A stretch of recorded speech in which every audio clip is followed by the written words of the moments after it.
Hey guys, in this video, I'm gonna show you how you can play online ranked quick match in Madden 27. It's pretty easy.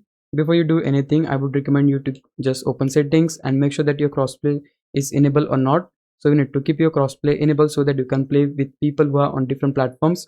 So the mode which will allow you to play ranked quick matches is this one, online head-to-head, like where you can climb the rankings and go head-to-head against players in an online match.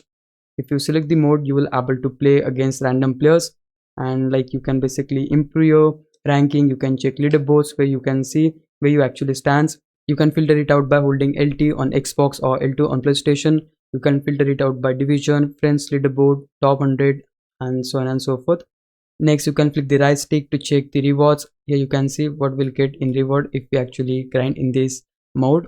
If we press continue, we'll see the team. Here you can simply choose the team with you would like to play with, and simply press 8 to start the match. They'll start searching opponent for you, and you can basically play with him. You can improve your ranking by winning matches. That way you'll able to rank higher in the leaderboard. And basically this is the mode which will allow you to be competitive in Madden 27. So yeah, that's it. This is the process you need to follow to play online ranked week matches in Madden 27. Hope this video helped out. If it did, please leave a like and subscribe my channel. Thanks for watching.